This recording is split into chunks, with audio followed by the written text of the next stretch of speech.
America-Iran വെടിനിർത്തൽ ചർച്ചകൾക്ക് ഇസ്ലാമാബാദ് ആതിഥേയം വഹിക്കുന്ന നിർണായക സാഹചര്യത്തിൽ സൗദി അറേബ്യയുമായുള്ള സൈനിക സഹകരണം ശക്തമാക്കി പാകിസ്ഥാൻ.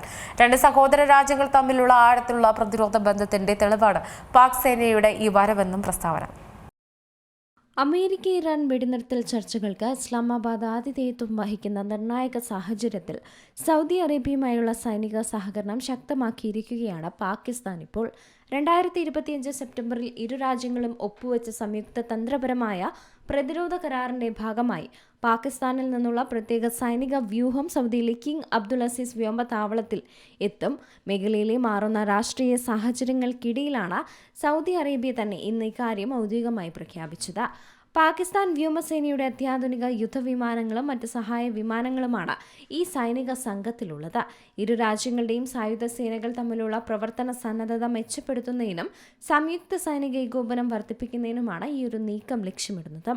പ്രാദേശികവും അന്തർദേശീയവുമായ സുരക്ഷാ വെല്ലുവിളികളെ നേരിടുന്നതിനും മേഖലയിൽ സ്ഥിരത ഉറപ്പാക്കുന്നതിനും ഈ വിന്യാസം സഹായിക്കുമെന്നാണ് സൗദി പ്രതിരോധ മന്ത്രാലയവും വ്യക്തമാക്കിയത്.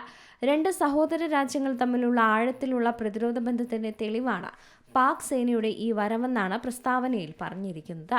കിഴക്കൻ മേഖലയിൽ തന്ത്രപ്രധാനമായ വ്യോമതാവളത്തിൽ പാകിസ്ഥാൻ സേന നിലയുറപ്പിക്കുന്നത് പശ്ചിമേഷ്യൻ സുരക്ഷാ ഭൂപടത്തിൽ വലിയ പ്രാധാന്യം അർഹിക്കുന്നുണ്ട്. സമാധാന ചർച്ചകൾക്ക് പാകിസ്ഥാൻ മധ്യസ്ഥത വഹിക്കുന്നതോടൊപ്പം തന്നെ സൈനികമായ കരുത്ത് പ്രകടിപ്പിക്കുന്നതും ആഗോളതലത്തിൽ ശ്രദ്ധിക്കപ്പെട്ടിട്ടുണ്ട്. International desk Zee Malayalam news. ഏറ്റവും പുതിയ വാർത്തകളും വിശേഷങ്ങളും വിരൽത്തുമ്പിലറിയാൻ സീ മലയാളം ന്യൂസ് എല്ലാ ഡിജിറ്റൽ പ്ലാറ്റ്ഫോമുകളിലും ലഭ്യം.